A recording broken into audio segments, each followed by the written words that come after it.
اعوذ باللہ من الشیطان الرجیم، بسم اللہ الرحمن الرحیم۔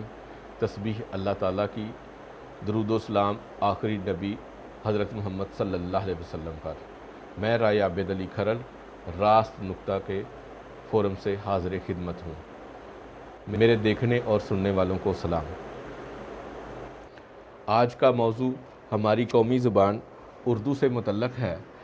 موضوع چونکہ لمبا ہے لہٰذا ویلاگ کو دو حصوں میں تقسیم کر لیتے ہیں۔ پہلا حصہ آج ملاحظہ فرمائیں۔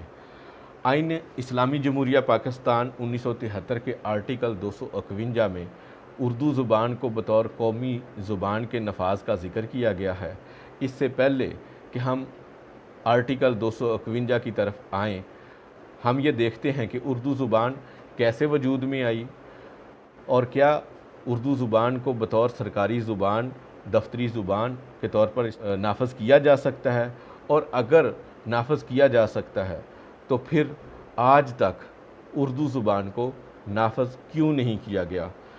ناظرین، 1947 میں جب پاکستان معرض وجود میں آیا تو اردو زبان کو بطور قومی زبان چنا گیا۔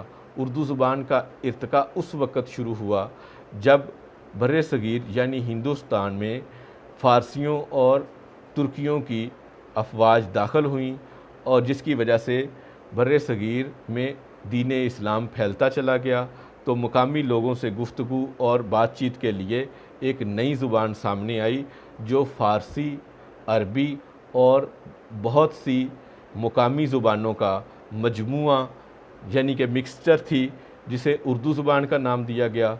یہ زبان بولنے میں تو ہندی زبان کے بالکل قریب ہے، ملتی جلتی ہے، لیکن یہ لکھنے میں عربی زبان کی طرح ہے، اور ہم سب لوگ جانتے ہیں کہ عربی زبان مسلمانوں کی ایک مقدس زبان ہے۔ جلد ہی یہ زبان بر صغیر کے بیشتر علاقوں میں سمجھی بولی جانے لگی۔ پھر ایک وقت آیا کہ جب یہ زبان دہلی سلطنت کی مضبوط ترین زبانوں میں شمار کی جاتی تھی۔ اس زبان کو مزید دوام مغلیہ سلطنت میں حاصل ہوا۔ کسی بھی زبان کی فروغ میں لٹریچر کا کردار نمایاں ہوتا ہے، تو اردو زبان کے سب سے پہلے نمایاں شاعر امیر خسرو تھے، اور جاتا ہے وہ مولوی عبدالحق ہیں۔ یہ اس موضوع پر میری اپنی رائے ہے۔ آپ کی رائے اس موضوع کے اوپر کیا ہے؟